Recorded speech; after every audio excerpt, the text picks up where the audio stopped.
everyone, this is Kanishka And this is Prachi. of class 9. We are the students of Krishnakulam Senior Secondary School.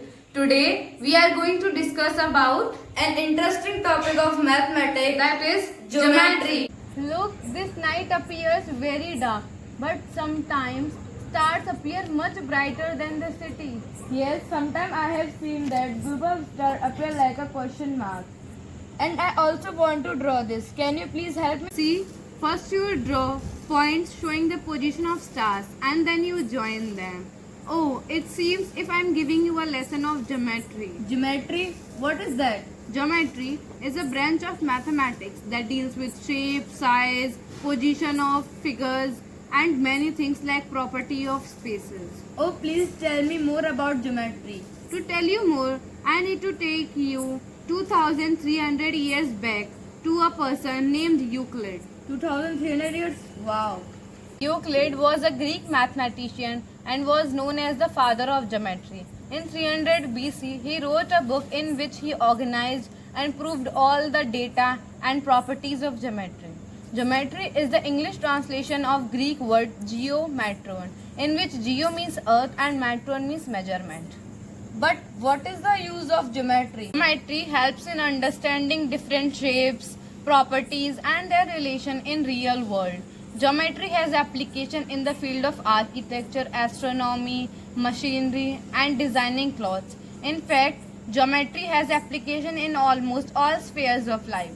Oh, wow. All this begins with a point. A point? Yes, point is the most important concept of geometry, howsoever small or insignificant. Look here.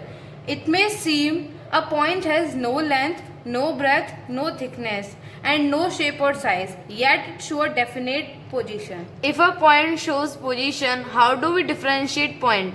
We denote a point by capital letter, like I have denoted A. Yes, like this I have denoted this point.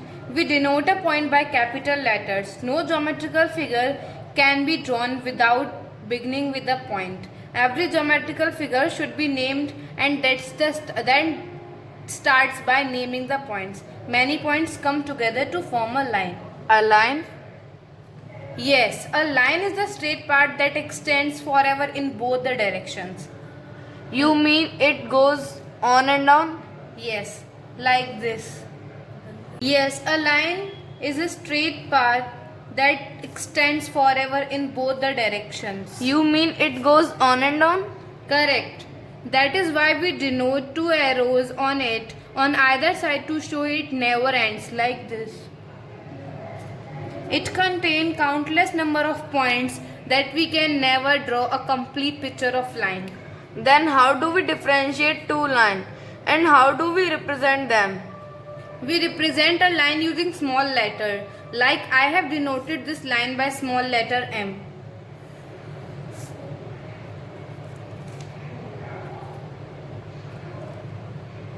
A line can also be represented any point on the line. And how can we denote that? A line through points A and B denoted as this. We put arrows on both sides of it to indicate that it extends indefinitely in both the directions. So if I join any two of these stars which are like 2 points, will that be a line? That would be a line segment. Line segment? What is this now? A line segment is part of a line. It is two distinct endpoints. It does not go on forever. If I have point A and B, then I can join them in different ways, like this. Are they a line segment? No, the shortest route, that is the straight line joining A and B, is called the line segment. It is represented as this. Okay, so it does not have arrows on top like a line has.